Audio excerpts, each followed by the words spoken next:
right. Special meeting of the Plaquemines Parish Council Audit Committee is now called to order. We are gonna open the table up for roll call.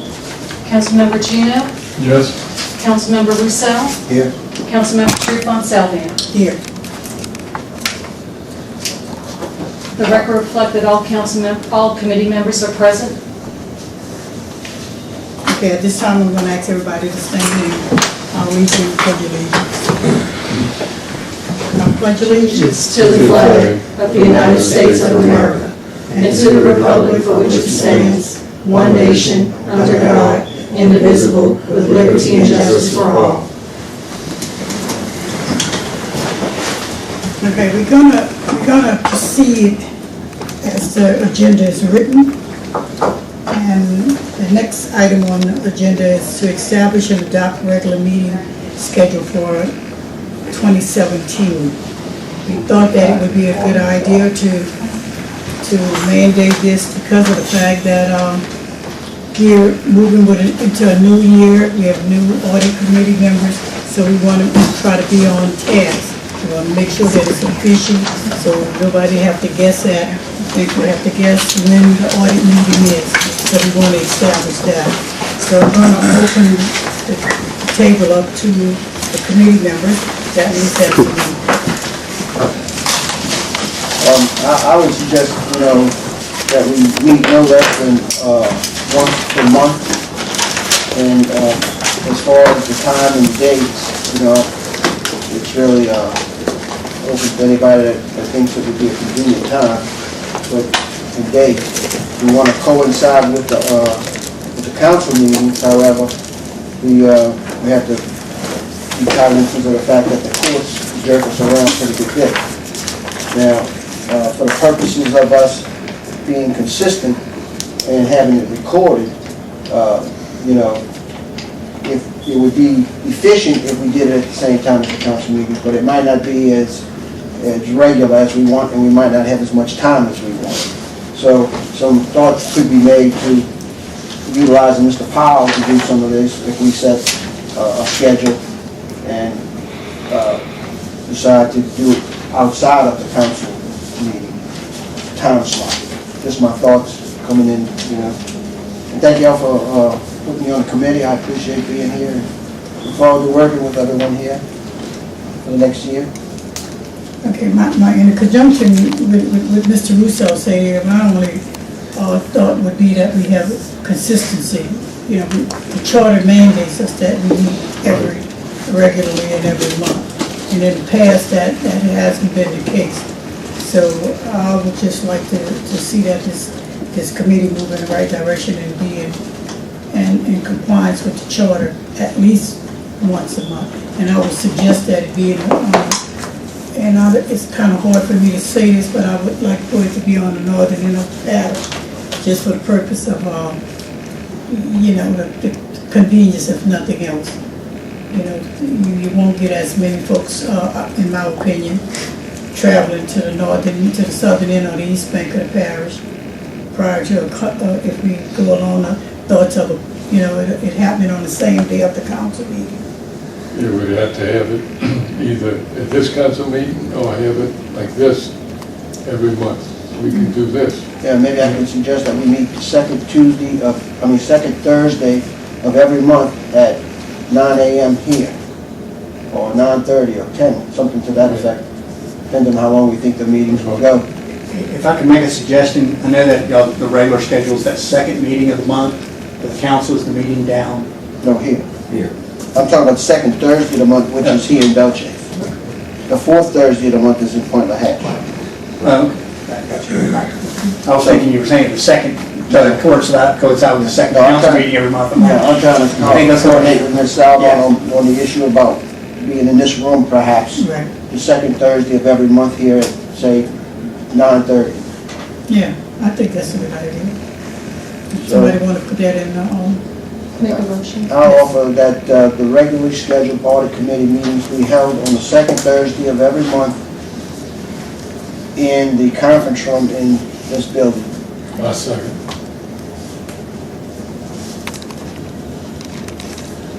Ready for a vote? We want to get the public, so there's no public Yes, comment. we have any comments from the public? Yeah, Okay, I would like, Mr. Warren Morris. Lawrence, I'd just like to make a comment. I thought Mr. Russo said, and I don't know if it's recorded, and we pay for another recorder to come here, whereas on that second Thursday of the month, if with that recorder is set up wherever the council meeting is, would that save any kind of revenue for the parish? Yeah, well, Mr. Lawrence, if you also heard what I said, that Mr. Powell may be tasked with that challenge. Who's Mr. Mr. Powell? In-house. He's an in-house. Huh? Go ahead. Mr. Powell is the public information officer who Oh, okay, videotapes okay, all who's right. on the payroll already. Oh, okay, The last I'm thing I'm sorry. going to do is incur any additional cost for anything that, you know, we're, I didn't know who Mr. Powell was. I'm right, but I sorry. mean, we could give him a task to try to get him to do that, because he's going to be set up at the council meeting already. Yeah, because in the past, the committee meetings for the audit committee used to be on television. And they had CMA or whatever that is there to record it like they do the council meetings. And this would not be, I guess, recorded and put on the public channel? Yeah, there's no deviation from what has been going on as far as public access and viewing. Okay. Our intention is to do the same, just by a different method. And that would be, like I said, we request Mr. Powell to do that. And if it came to the point where we couldn't get Mr. Powell to do it, it wouldn't be a task for him to come here and videotape and then walk across the street. So it's not our intention to change the access. Right, I'm not even sure if it would be an additional cost, because in the past, No. you know, we've had all three meetings on the same days, the audit, court, and council. Okay. So it would be anything. I guess my question was, I didn't know if we paid CMA to record these meetings, Yeah. you know, in the past, or do we or not? I'm not aware of that, but, you know, if it's no different than what it was in the past, there's no problem. Okay, so did we establish a vote on that? Any other No. comments, huh? We have a comment. Okay. Good. What time did y'all say? 9:30. Is that good? Okay, the table is open for a vote on the roll call. Councilmember Juneau? Yes. Councilmember Rousseau? Yes. Councilmember Trufant Salvian? Yes. And the vote passes 3-0. Okay, so we're just moving right along. We're gonna move to item 3, discuss and adopt processes and procedures to be followed by internal audit staff. Again, At the request of Ms. Salvant, I sort of kind of looked into sort of what the rules already are, just to make sure that everybody's aware. It's kind of a new makeup, whenever you have a new makeup of the committee. There's actually Civil Service Rule 9 sets forth a lot of the rules with regard to civil service employees. And just as a reminder, it provides for a regular work week of Monday through Friday, hours 8 a.m. to 4:30 p.m. with a 30-minute lunch period. It does have a provision that where rest periods, if allowed, are considered as work time, but those would have to be approved. There are some exceptions for some departments that have 24-hour responsibility, like public works, people like that, that don't really apply here. And the regular employees are required to work that regular work schedule. It does have, I'm going to do mine too. Does have issues with regard to how tardiness is handled, and also with regard to how annual leave and sick leave are to be tracked and clarified. I did have discussions with Bridget Wharton in HR just to make sure I sort of understood everything, kind of walked through. She's actually going to provide to me documents that all the other departments use, such as the leave authorization record, which is a form so that when employees take either sick leave or annual leave, there's a way to record that. Ordinarily, annual leave is something that's requested ahead of time and approved, but there are circumstances where that doesn't happen. You know, the employee, has some sort of family emergency that comes up, or a pipe burst at their house, they can't come in. And But then it's making sure that that record is accurately kept. Because this department is a little bit unique in the sense that y'all, the three of y'all as a committee, are the executive head of the agency as opposed to having a director like Ms. Horton over HR where she's there every day. So it's even more important that y'all have documentation so that you make sure the payroll is appropriately done. So employees get paid for the hours that they work, they don't get paid for hours they don't work, and that their leave is accurately recorded, both so that they don't get too much leave or too little leave, or they don't get docked for leave they didn't take.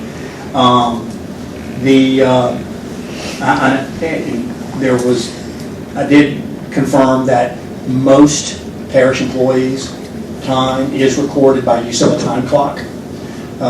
And because there is, that provides that record, so it's even easier to make sure that everything's done accurately and correctly. Also, with regard to who submits payroll, again, somewhat unique. Ordinarily, it's the department director who submits that. Technically, the committee would submit it, but certainly the committee could vote to task the chair of the committee to handle that. That kind of, in a sense, reinforces the need to make sure that these documents are done correctly, and I think actually leads to an incentive to use the time clock, because that way there's no question of when people were there and when they weren't there, and you don't have, because the chairman of the committee is not at the department Monday through Friday, they don't have their own knowledge, so they're going to be in total reliance on those records. So that would be a way to handle that. Also, there is an established grievance policy and procedure. And in fact, now, from what I understand with HR, the way grievances are handled is that if grievance has to do with money, i.e. I'm not being paid the correct scale, that's something they would take directly up in civil service, whereas things like work performance would go through the ordinary grievance process. And the court is actually sending me the administrative kind of packet and rules on how grievances work, so that if, and just as a general notion of it, they document the grievances first internally in the department, because all grievances are supposed to be handled, at least attempt to handle at the departmental level, and if they're not resolved to both sides' satisfaction, then you go through the formal grievance process, and there's a form that all the other departments utilize, and so it makes sense for y'all to do it as well. And that also ties in with the notion, which is a civil service notion, that discipline is supposed to be progressive. In other words, so the first time somebody does something, it's documented, it's established that they did it, then there's a lower level of discipline attributable to the offense. If there's a subsequent violation of the same offense or repeated violations, that discipline will get progressively stronger. Because there's a general civil service if somebody comes in 15 minutes late for work, they don't get, you don't fire them for that first one. You get a progressive level of discipline. But by having the forms and utilizing the process used in the other departments, you're going to make sure that you have a record. So there's not a thought that one employee or another is getting preferential treatment and not being disciplined, and there's also not the question that somebody was being disciplined without any record, because you don't want a situation where, yeah, but this is the fifth time they did it. Well, if you don't have documentation that it was the fifth time they did it, that just leads to more difficulty. So I think just utilizing those forms that are utilized in the other departments, as well as utilizing a time clock and making it clear what the work hours are, will make it a whole lot easier for what is in effect a part-time department head, effectively the chairman is, the chairman's council member, to have a better ability to serve in that role. Now, certainly, when decisions are made with regard to discipline, instead of the director of the department making it effectively, that would become something that would come before the committee, and the committee would make that decision. Unless they empower the chairman to make that initial, but certainly any significant discipline, I would recommend probably should come to the committee. Lower level discipline, you probably can add at the chairman level, similar to the way it works in the other departments. So that's kind of the information I gained. Bridget is sending me over, she's going to scan to me that information, which I'll then provide to the committee, to each of the committee members. That way you'll have it and it can be disseminated to the, at least provided how the employees get it. Again, just to make sure that there's documentation of everything, because that normally solves a lot of disputes instead of, I told you X, or don't you remember when you have documentation of it. It also is setting up a process. One of the things that, just from a technology standpoint, one of the things that we've gotten into as I think, almost societally, is communications through very informal means, such as text messaging. And text messaging is just, I mean, I guess it's very effective when my wife wants to say, pick up bread, but it's not a real good way to document a request. And certainly you can have communications by emails. There are phone calls in civil service rules that actually dictate, what an employee's obligation is. If, for example, they wake up sick one morning, what they're supposed to do, and but then even that phone call is followed up with that leave form, so that then there's documentation, so nobody has to try to remember that somebody was off a day or off a half day.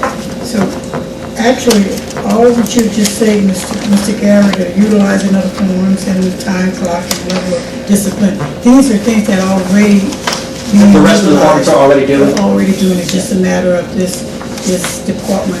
Yeah. It's more or less, would like to enforce this. And like I said, because of the fact that y'all, as a committee, are the administrative head of the department, as opposed to having, Bridget Horton, who's the administrative head of HR, or Tommy Surplus, administrative head of finance, they're there every day. And they're actually, it's a lot easier for them to do things informally, quite frankly, than it is for y'all. I think having the forms in place that everybody else is using, have the processes in place that everybody else is using, will make it a whole lot easier for y'all as a committee to be the administrative head, and quite frankly, it identifies to the employees what they need to do, because no one can meet expectations that have not been communicated to them. I think this is a good way to do that, and essentially, you're also essentially treating them in the same manner as the other parish employees are being treated. So that I think just helps sort of across the board. That would be my recommendation. If I can make a comment. The forms of what you are talking about, we already utilize those forms. So as far as like the leave request form, whenever there's a vacation day or a sick day taken off, those forms are attached to our timesheets. So those forms have been utilized. If what we've also been doing is following the process of whenever there's like, I'll speak on my behalf, because I'm the one that mainly has this issue, sick time, or right now, that depends, and I don't know if you want to follow up on seeing how this operates, but I have exhausted my sick time. However, whenever I'm out, I have either a doctor's note, or if it's an extended time, like such as this week, my time by the doctor has been placed out for the week. But I came in to address whatever issues, concerns at this meeting. I have the doctor's note that is placing everything out. That too is accompanied with the timesheet. So every form of documentation that needs to be tracked as far as forms that is submitted, we're submitting them already. The only thing that we don't do in this department has been the time card. And as you stated, that's not done by everyone in the parish. It's done by majority of the people, but it's not done by every department in this parish. So again, that was an issue that kind of came up in the past. I don't know what to say. Other than I'm gonna just tell you what was done, what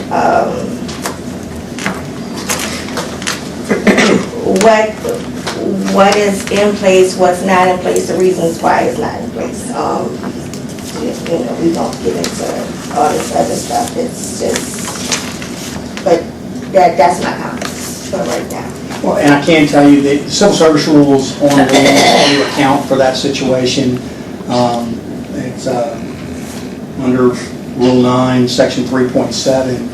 Says after a full-time employee has exhausted all accumulated sick leave, annual leave may be used for an employee's extended period of sickness or injury, after which the employee will be placed in leave without pay status. And that's how I've been taking my leave, without pay. So I don't get paid for any days that I'm not here. Well, and that's what I'm responsible as far as making sure the document is good. It's good that the leave forms have been used. I think the only thing I think y'all will be able to be doing that is significantly different is with regard to the time clock. And the reason I included that as part of my recommendation is because unlike a department where the director is there every day, there is no one that's here every day to essentially do that. And particularly if you're going to then ask the chairman to be the person who then essentially verifies payroll and submits it, you need to make sure that they're doing that based on knowledge. And also, the time clock also serves the function of ensuring that all of the hours worked by the employee are in fact recorded, so that there's no it alleviates the potential contention that employees are being paid for time they didn't work. It essentially works both sides. A time clock essentially benefits both the department as well as the employee because it is a record of when they're there. And like I said, the civil service rules are fairly clear on how that's supposed to play. And to the extent that the employees of the audit committee or the audit department are in fact classified civil service employees, these rules must be adhered to. And that way, I think you're going to potentially avoid any confusion that may have happened in the past. And I think what was communicated to me by Ms. Trufant-Salvon is she wanted to make sure that moving forward, they did everything they possibly could do to make sure everything was done sort of by the book, so that if there was any question, you could go back and you have records to look from, and that's going to answer the question in most circumstances. And like I said, the sort of the grievance packet and the kind of the process that's followed by most other departments is going to be provided to me by Ms. Horton, and that way, utilizing that process, everybody sort of knows how things are supposed to flow and how things are supposed to be recorded. And I think that just leads to a whole lot more transparency between the administrative head of the agency and the employees, and also helps develop a record so that there's no question about what may or may have transpired. In your opinion, do you think there's a need or to establish a rule or vote on that when everything is basically in place already? I think the only thing would be certainly a lot of this stuff is set forth in this, like the work hours and that sort of thing set up in the civil service rule. Now I can tell you there are departments that have obtained individual waivers for certain employees, because one of the things Ms. Horton mentioned to me is that there are a number of public works employees who actually they come to work a lot earlier and they end a lot earlier just because of what they do. And civil service rules do permit that if you have employees that have differing responsibilities. But as far as clerical employees, now she did indicate that there are some departments that actually, in order to expand the amount of time that they are sort of open, is that they have some employees at 7:30 to 4 and others employees at 8 to 4:30, so that they actually have an extra half-hour coverage, so to speak, for that department. I guess it would be up to y'all as to whether or not y'all wanted to do that, but I think that would, if you're going to have an exception to the rule, I think you need to get that approved by civil service. But the general rule is, as set forth in the civil service rule, is Monday through Friday, 8 to 4:30, 30 minutes lunch. And although there are employees that don't utilize time clock, from what I understand, the significant majority of parish employees do use the time clock, which then provide that record of when those employees work. Because that also gets into issues. There are parish rules with regard to overtime the pre-approval for overtime. Now, one thing I can tell you is under Fair Labor Standards Act, if you have employees who are not exempt from the overtime provisions of the Fair Labor Standards Act, that if that employee works overtime with your knowledge, or if you allow them to, even if they fail to get it approved ahead of time, you still have to pay them. Now, that you may have to pay them, that act can actually be an act for which they can be disciplined. And I know that it was communicated to me by Human Resources that particularly in the new administration, they have strongly worded, they have taken a very strident position that because of the budget situation, that they are going to be very strict on making sure that if someone's authorized to work overtime, they got it ahead of time, because they don't want to get surprised with a higher payroll expense than they would have anticipated. But again, the time clock then helps with all of that. So like I said, I think what I think y'all would need to do is, I think it'd just be a good thing to go ahead and say, look, we're going to utilize the workday provisions and the leave provisions as set forth in the civil service rules. If you chose to implement a time clock, I think that's something y'all would need to do, because y'all act as a body, as the administrative head of the agent of the department, and then just reinforce that you're going to utilize the general grievance procedures set forth in both the civil service rules as well as those that are applicable to the other executive branch employees. And I so move on all of the recommendations that Mr. Garrett just made. I'll second. Question, does that timesheet provision, would that extend to council secretaries as well, their full-time employees? Well, and the one thing I can tell you, I think that if the council wanted to do that, they would do that, because the council is the appointing authority for the council secretaries. The audit committee is the administrative head by the charter. It's kind of an interesting situation. In the charter, this three-person committee is the administrative head of the internal audit department. So they would make the decision, just like effectively the parish president makes the decision for those other executive branch agencies. Similarly, which an example of something that may be analogous is civil service department. It's a different appointing authority, so clearly the Civil Service Commission has, they can decide for themselves if they use that. And so this committee's authority would only extend to an internal audit. I'll second the motion. Okay.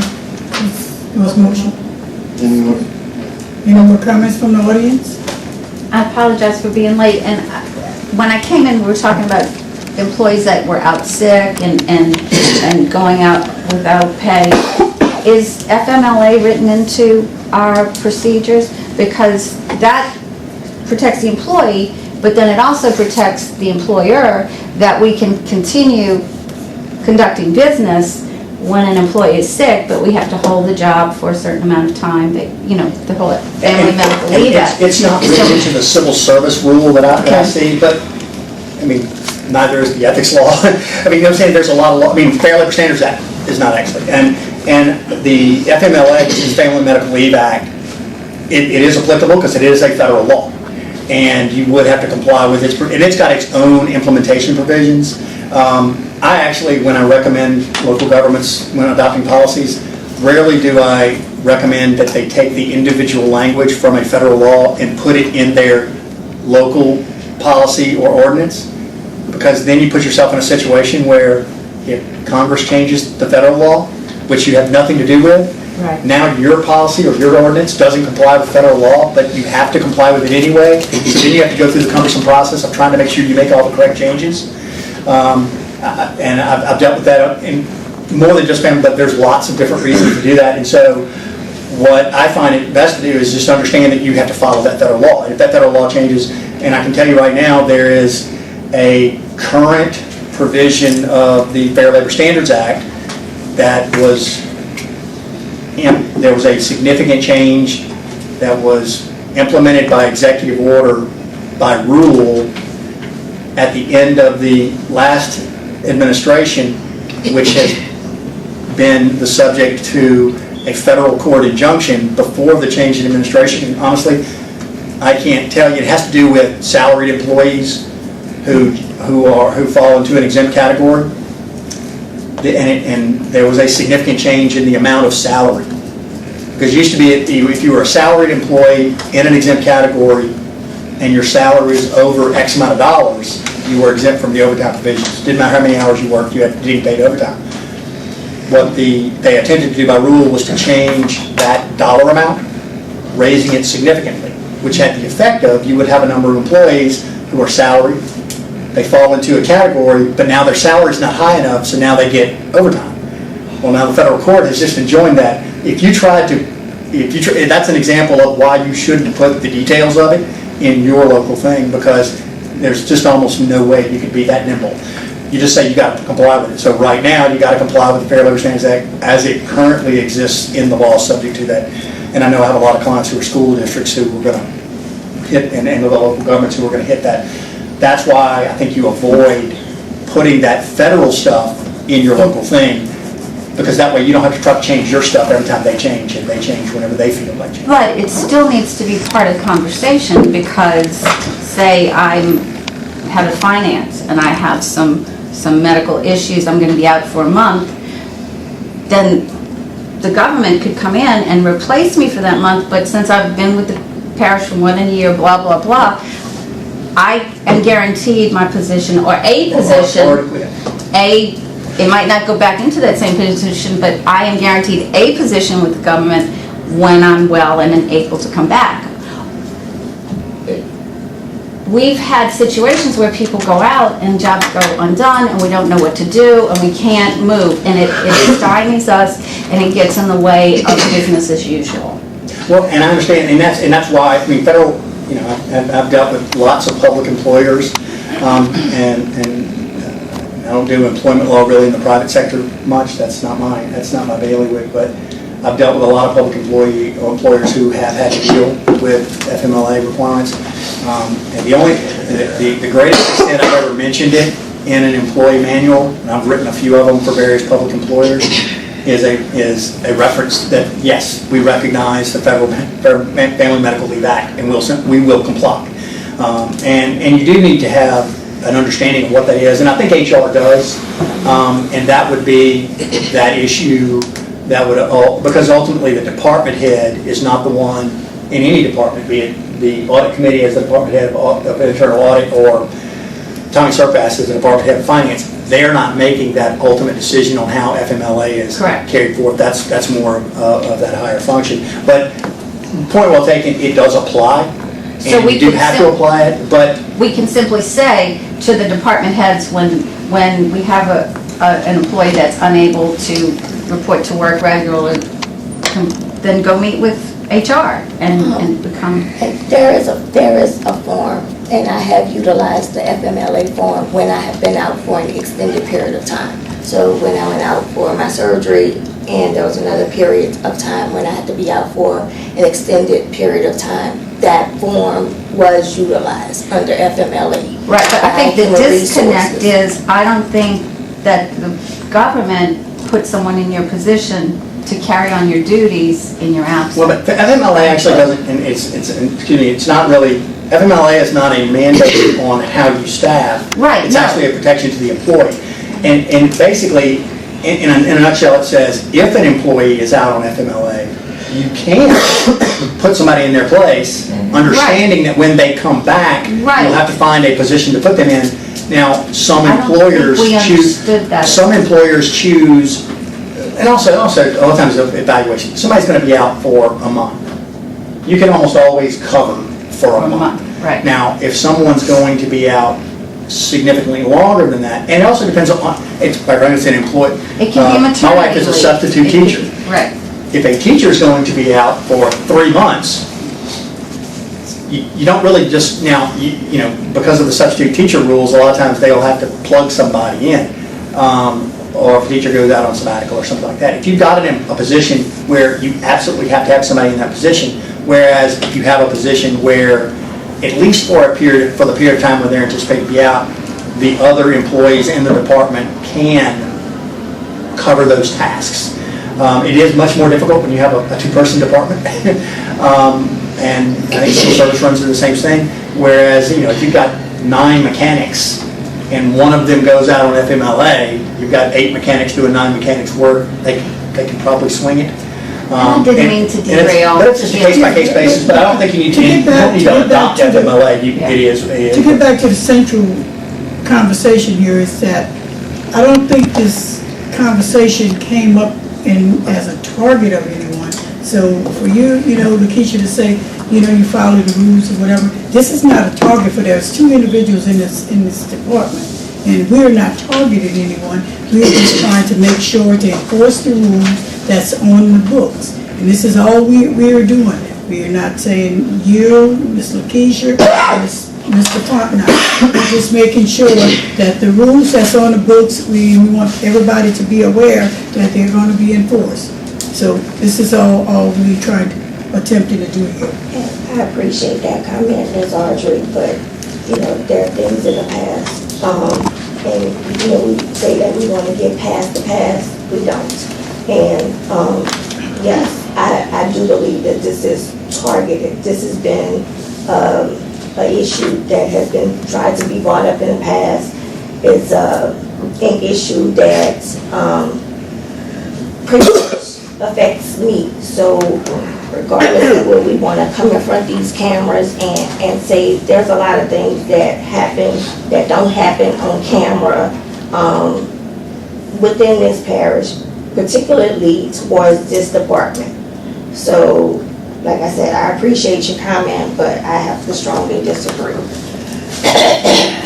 Okay, I think there was a motion on the floor. Yeah, one more comment. Yeah, I just want to make a comment, just to get an education on it. The audit committee is the 3 councilmen, the chairman, and then the 2 other members, and then there's 2 employees in this whole department. That's the manpower chart. Now, is there any, on the assistant, is that an assistant to take over the responsibility when someone is out? In other words, for any period of time, if he has to take over, is he compensated for that job when he takes over? Are there reports actually due on a monthly basis that are not being produced? If they're not being produced and the department's not producing, I don't know what's required. I guess the education I'm asking for, is there certain requirements upon you to have a written report on what took place in that department? In my opinion, Mr. Lawrence, the responsibility of the report is the auditor's responsibility.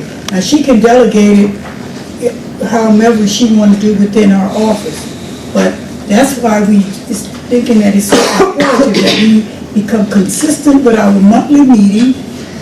And when you enter a monthly meeting, it's already understood that you're going to submit monthly reports. And to answer your question, Mr. Lawrence, in my absence, even during the time when I was terminated from here, the monthly report that had been being prepared for the audit committees, just one prior to that one, nothing has changed. It's found no works on one of the main reports that they've been asking for in the past or have been being produced in the past. There are other things that come about as I look into it or am asked to perform a special audit, to look into different things or come up with, in cases like this, to ways that we can better improve the way we look at things. Those are the kind of things that, I look into. And even in some of my times being out, it's not recorded as to what I do. It's a 2-person operation, but the thought is still there. You can't put everything on one individual. So it's here. I mean, it's being done. So again, that shouldn't have stopped any monthly meetings that have occurred. Like I said, the information was there. And if I could, the auditor actually speaks to this. Right, and that's what I was getting ready to do. Section 7.08. And I was getting ready to read that into the record. Okay, you want to read it? Mr. Lawrence, this is our goal. and this time on the audit committee during this term of office. My goal is to follow these criteria. Section B, 708, as he said, B. The audit committee shall establish guidelines for the internal auditor of the parish government to ensure proper and efficient audit of all budgetary units as adopted in the annual budget administered by the parish government, including but not limited to operating and capital improvement budget. So by us having a resolution on the table today to follow these guidelines, the end goal would be to be able to produce what we just read. And then if you'll I'm going to go see. through, I'm going to piece by piece. Okay. All right. C, the audit committee shall receive continuing reports, at least monthly, from the internal auditor on the status of all budgetary units administered by the parish government, and shall formulate and present its recommendations for action to the parish council and the parish president on all matters arising from the audit of such budgetary units. So my goal as a member of this committee is to make sure that we have at least the monthly reports. And not only monthly reports, but efficiency reports, compliance reports, those things that we can forward on to the council so we can make policy changes where needed to be able to improve the function of the government. And that's the focus that I see in that paragraph. But to get there, we have to adopt some rules on how we're going to work towards that end to be able to produce these records that are required under the charter. And so, you know, that's my goal as far as... I mean, and if I can ask you on that particular thing, is it okay just for the department to go to every department? The thing said they're going to go to every department, you know, which is ridiculous. They're not going to audit every, but is it audited a department as designated that you three want audited? Yes. In that report? Because this says they shall report on all departments. Now, there's no way they could report, unless they list the department and just put no report. In other words, they audited, but there was nothing found. It says here, the audit committee shall establish the guidelines for the internal auditor to do that work. Right. So what we do is we set the guidelines as to where they go to audit what we want them to audit. Okay. And Included in the all C- of those budget reports. Right. And you go ahead. Well, and for example, and you're right, they're not going to do a full-blown audit of every Exactly. department every month, but it states the audit committee shall receive continuing reports at least monthly from the internal audit on the status of all budgetary units administered. So, for example, I would think that the report should include some notation for each of the budgetary units. Exactly. But it may simply be that that budgetary unit appears to be within its budget, it's within its budgetary authority for the period. In other words, It has not exceeded the expenditures budget. Exactly. now for one, that under their guidelines, the committee has directed that they sort of get, you know, for example, let's say you have a department and it comes up that they are, you know, 6 months into the budget year, but they're 80% through their appropriation. Okay, we're not yet at the 5% deal that requires, and you know, then, but clearly, there may be, this department may not be able to come in within its budget. The audit committee could then task the auditor with going in and try to figure out why. Now, that doesn't necessarily mean something bad's going on.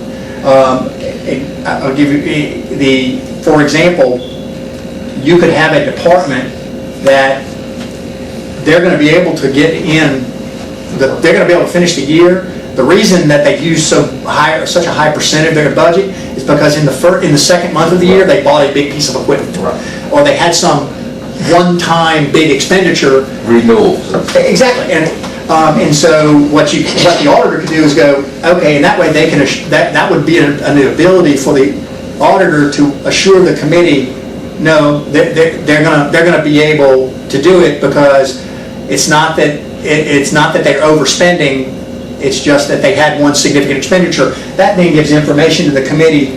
Now, if what it turns out is, look, they had no unexpected expenditure other than they are using a massive amount of overtime.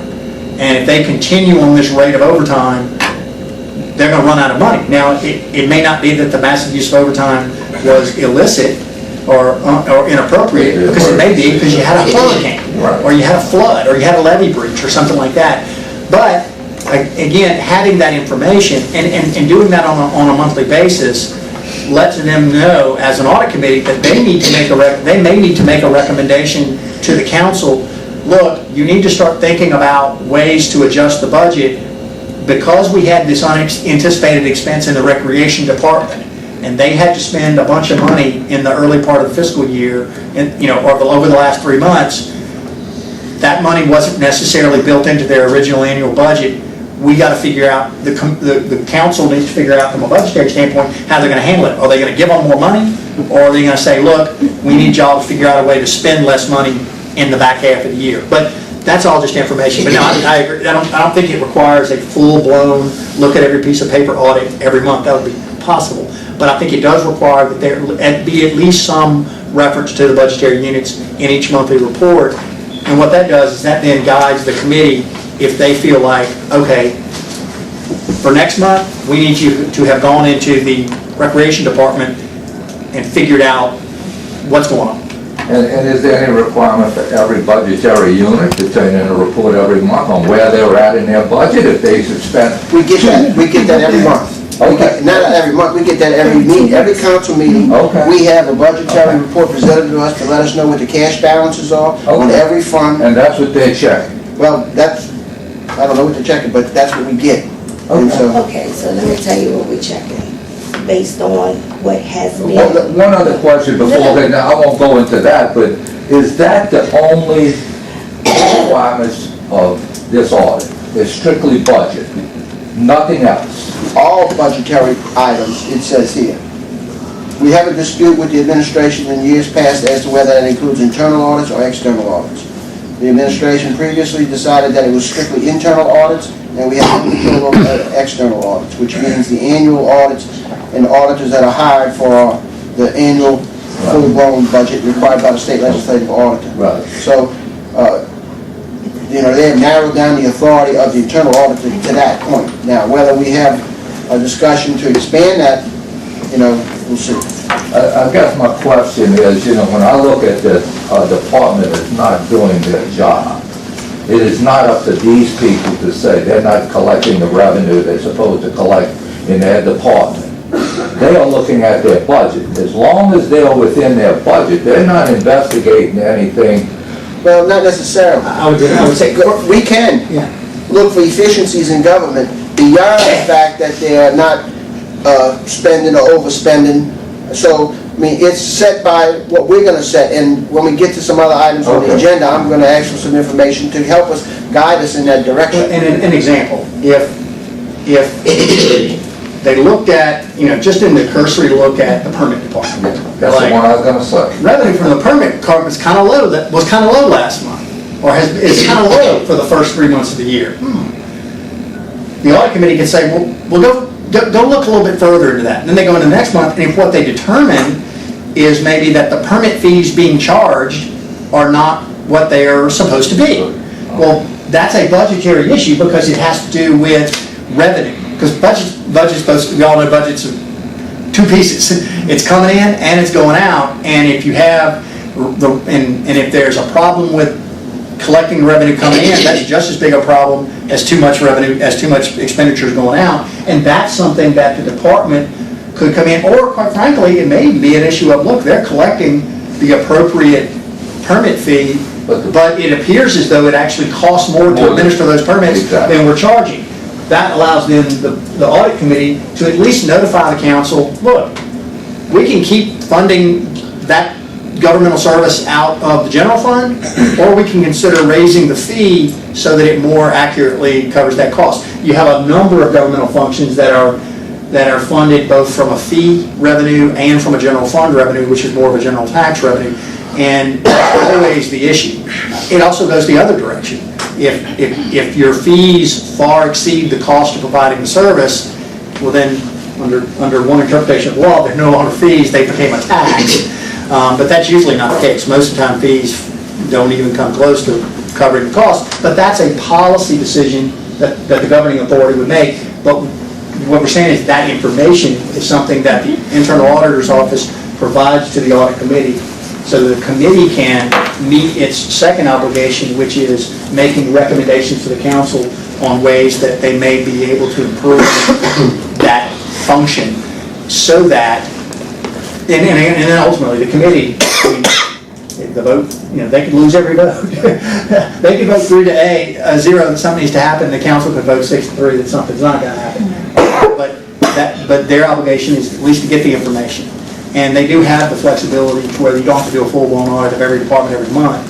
But if you at least have some information on where each budgetary unit is, that then gives them a notion of when they might need to direct their staff to go find out more.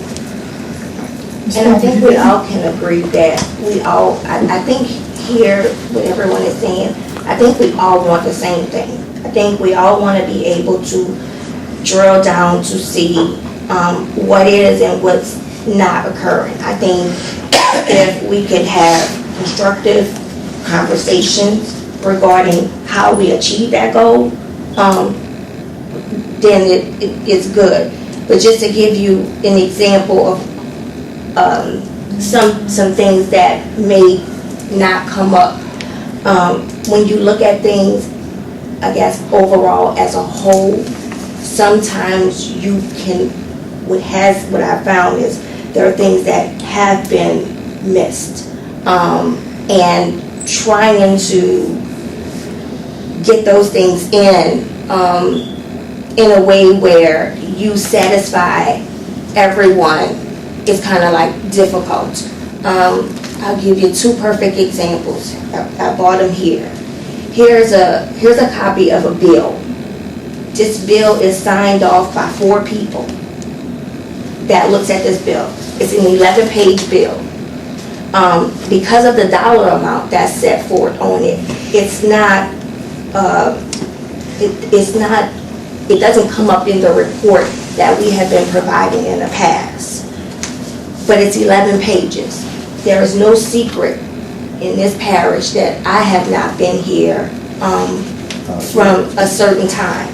However, during the time that I was out, there's a cell phone bill for myself that had been being paid the entire duration of me being out.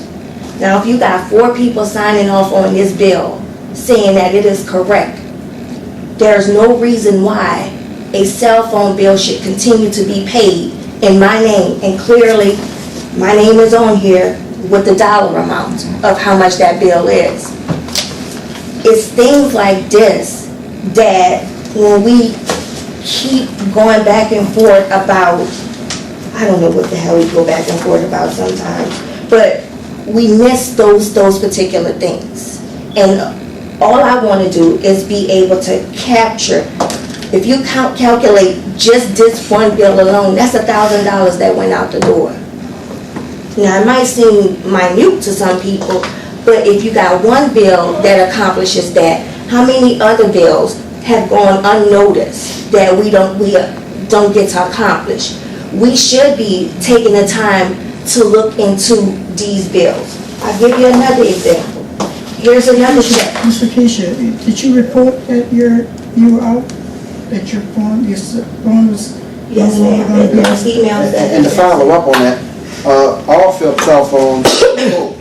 I'm sorry? All cell phones for all employees have been pulled, and the reimbursements have been pulled. No, sir, they have not. They're still being paid. And Look, this is the situation. The council removed the cell phones, from my understanding, for the departments. And I'm telling you that they have Okay, not been, wait, let me just finish. And when I brought this to the attention, I brought this up at our budget meeting. I even stated and sent out an email that a replacement cell phone had been ordered to replace this phone that the bill has been being paid on. And I got a note that the phone is in. There are still departments that are being provided with cell phones that are paid by the parish. Well, let me say this. That's a good audit for you to go do when we get ready to assign that to you. But right now, let's stick to the agenda of what we're trying to do and discuss and adopt the process and procedures to be followed. Right, and Okay? I just brought that example up to. Right, I understand that bring you might back have a couple of something. examples. It just happens to be a personal example that you fell into. But if we do a full-blown audit, you might find this. Well, the other example that I was bringing up has nothing to do with me. Okay, but right now, we're gonna stick to the agenda if we can and try to get this done, because we're gonna have another meeting next Thursday. Okay. And we're gonna have a morning every second Thursday of the month, and we'll see what we can accomplish over the next period of time. So what I'm here to do today is, as a new member of this committee, to get up to speed to where we are and help plot the future of where we're going. So without getting bogged down into too many issues that should be coming up in an audit report, we'll go in that direction. So let's get back to the original. I guess I'm a little bit confused on with the audit. Well, don't be confused, we'll get you straight shortly. I understand, just one question I may ask, if you don't mind. We'll pass. Go Okay, go right ahead. ahead. No, that's okay, go ahead. So we have a resolution on the table right now to discuss and adopt the process and procedure to be followed by the general staff audit department. You have the recommendations that you have presented to us, which are indeed actually the civil service rules that we operate under. We're adding additional time clock to the situation. And anything the else. grievance process. And the grievance process, the grievance process, and all of the paperwork and forms that are required. The level of discipline, and I also would like to make sure the email incident, because of the texting that we've been having, I would like to see we refrain from texting and utilize emails rather than texting. That's fine, that just didn't have the means. No, I'm just saying, I think it would be That's not a more problem. professional to go to emails. So The motion stands with Councilmember Trufant Salvant initiating the motion and Councilmember Roussel seconding. Ready to vote? Yes. Councilmember Juneau? Yes. Councilmember Roussel? yes. Councilmember Trufant Salvant? Yes. And the motion is passed 3-0. Okay. We're going to move right along to item 4, election of chairman and vice chairman of this committee. Okay, I would like to nominate Mr. Benny Roussel for chairman. I'll second. We're not gonna vote no, Benny? We call the vote yet? I think you're gonna get outvoted. Councilmember Juneau? Yes. Councilmember Roussel? Yes. Councilmember Trufant Salvant? Yes. And the motion is passed 3-0. Move right on to the vice chairman seat. I'd like to nominate Ms. Audrey for vice chairman. Do I have a second? Second. Are you ready for a vote? Yes, please start. Councilmember Juneau? Yes. Councilmember Roussel? Yes. Councilmember Trufant Salvant? Yes. And the motion passes 3-0. Okay. Mr. Roussel, the gavel is yours, sir. Thank you, Ms. Alva. Thank you for allowing me to serve as the audit committee chairman for the year of 2017. And with that said, we have already decided we are going to schedule our meetings. The next meeting will be second Thursday of the month. I think the date is what, the 12th? The 9th. The 9th? February 9th. Excuse me. So the next meeting is February the 9th at 9:30 a.m. in the morning.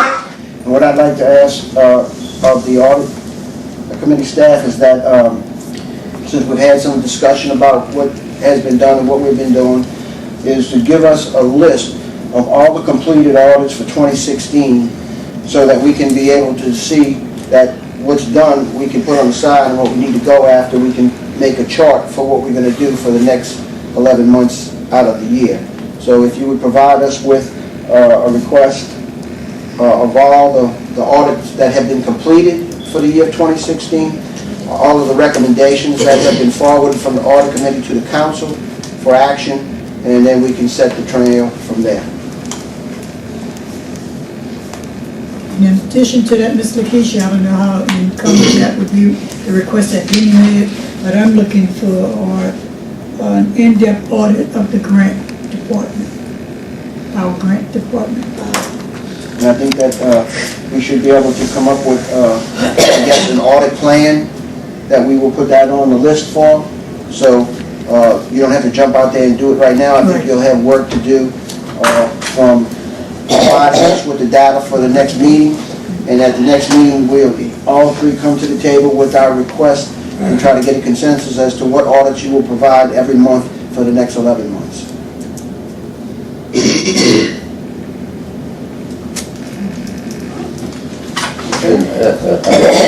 if there's any, from a citizen standpoint, with request, go through the president or the chairman of the thing to, Sure, you can have it put through any of us. Any council, Okay. any committee member. You know, any request, we'll take requests from the public, from anybody, if they have an indication that there's something there that we should look at. And in our audit plans for the year of 2017, we feel it valid, we'll include it in the audit plan, and we'll hope to set out a task for the next 11 months. because part of the reason I ask that is that, and you don't know, I don't know whether it's internal or external on what I would ask for. So I guess if I send it to you and you come back and tell me, no, that's not their job. Like Severn Trent, you know, this contract should be audited, but is that contract to be audited by this department, or is it contract that the external auditor, you know, the department head that handles that contract is signing off on stuff. Right, well, look, in that instance, we could audit our own contracts individually. Okay. What I was talking about But would that externally come through was, this audit? we could come through here if we Okay. decide to put that on the list. But what we had done in the past, when we had the annual audit that's requested of the legislative auditor, we have had confusion and conflict with the administration as to who selects that auditor. And the administration selects who audits themselves. I've always interpreted the charter that the audit committee should hire the external auditor as well through a process, and that way you are auditing the administration rather than hiring the auditor auditing themselves. Even though there is precedent, I guess, around the state that the state legislative auditor approves all of these auditing firms, but we haven't changed our auditor in many years. And so I think it's good to change every 4 or 5 years to be able to get a new perspective on what's going on because of the relationships that are built in the finance department with the auditors. And if you have a new, fresh look at everything, you get a better result, in my opinion. Great. Okay? I have a quick question. Do the audit reports contain specific recommendations, maybe recommend proactive measures to remediate these things, and also observations or action items? I'm wondering, because sometimes we get reports and the person preparing the report knows what they're looking for, and they kind of lay it out, lay the breadcrumbs out that we, the reader, then would try to follow. But I'm thinking that's time consuming, so if you're seeing something, let's just identify what you see and make the recommendations and even a justification as to, is that already happening, or is that? That would, I think, would be incorporated into that 7.08B, where the audit committee would establish the guidelines for the internal auditor. Yeah. So essentially, when they task the internal auditor to do something like that, they may say, look, find out why this appears to be happening and make recommendations, or just find out. I mean, and that's going to be the directive that the executive head of the agency, which is this committee, gives to the internal auditor. And because in some circumstances, just find out what's really happening, then let us determine what, or they can ask the internal auditor give us two recommendations on how to resolve this problem. And it may even be that it's both. They get it, and then they send it back to them and say, go deeper. Right. But that's part of that function of the committee in directing the internal auditor as to the extent to do And that. Danny, I think what also needs to be said is that, again, 3 of us are executive head. So I think the request should come to us first, that we can verify that this is a valid request, because we don't want our office, or the 3 of us to be inundated with. No, I was just talking about as the auditor is preparing the report to you, You know, that's going to go to because you. we have to realize, we know the condition of affairs, you know. Right. And we know that you can have audits as 1,000 requests based on where we came from to where we are now. So, you know, I'm just saying that it needs to come here, the 3 of us will get together and decide if this is. Right. And I was trying to make it easy for you guys, so it would be a standard form and a standard set of expectations that you would have every time you receive those reports. And then we also have to realize that our department is small. We only have. Right. You're right. You know, we're small, so it's not like we have 7 or 8 folks in a department like most governmental agencies or more. Right. You know, so, And that's why I'm thinking it would streamline it too, Yeah, and then we're that gonna way. streamline it by, Yeah. they don't audit anything other than what we request them to audit. Okay. And that's why we're gonna set a plan for the next, I think, 11 months, we're already in February, the next 10 months. Right. And so they'll have a fixed scope for March. They'll have a Make it fixed scope clear. for April. And, you know, with that amount of time, we would expect to have a pretty thorough audit report Right. with possible recommendations that we could implement at the meeting. And that protects them too, because then their task is very clear. So if somebody says, oh, this is just a witch hunt, or you're just, But isolating to this. eliminate that, last year we tried to implement audit request form. That way, anyone coming in and requesting, like, say, your question, requesting that an audit be done, that it be put in writing and submitted to the audit committee for them to sign off on it. When that was put into place, the number of people requesting things to be looked into kind of went away. but what I'm asking is that the request comes to the three of us. The request was to come to you all, period. Because I you thought was I the- heard you say that it was coming, No, it came to you first. it didn't matter whether it came from me or whether they came to me for it or it came to you before the audit was performed, before it was performed or even looked into. It had to been signed off by the audit committee before I do anything. So let's just say Mr. Lawrence came to me and asked me to look into something. I would fill out the request of the form stating what he's asking for, why he's asking for that request. At the next audit committee meeting, that form was to be brought to the audit committee and say, I've got a request to look into such and such thing. Here's the reasons why.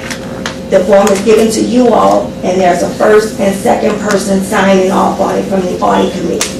There is nothing that is being performed without your signature. There's nothing being performed, but there may be a discussion or a conversation. No, the request would only come in, I would have no discussion, they fill out the form. So everything that, as far as them explaining it, all of that is on that form. No discussion takes place until the audit committee meeting.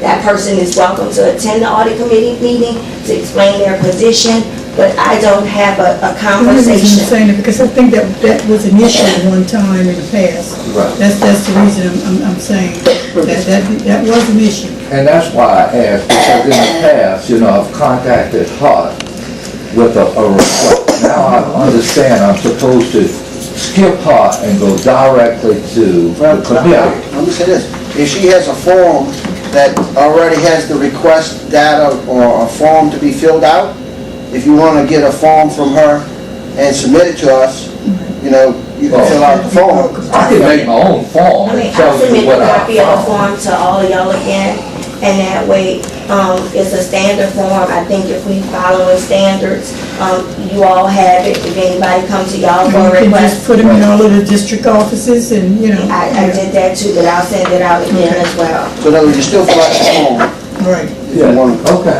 with, you know, your request. okay. All right, And if I could answer one thing, is at least I would get the reply back from the committee.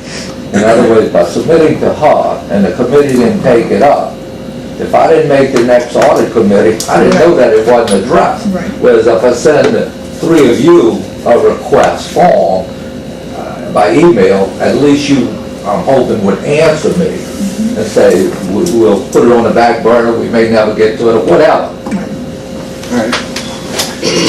Okay, I have a motion to approve the October 13, 2016 minute meetings. I make a motion. Juno moves, I second. Salvo. Secretary call the roll. Councilmember Juno? Yes. Councilmember Rousseau? Yes. Councilmember Trufant Salvi? Yes. And the motion is passed 3-0. All right, no further business coming before the audit committee this morning. Do I have a motion to adjourn? I move. Salvo moves to adjourn. Is there a second? Second. Mr. Juno. Secretary call the roll, please. Councilmember Juno? Yes. Councilmember Rousseau? Yes. Councilmember Trufant Salvi? Yes.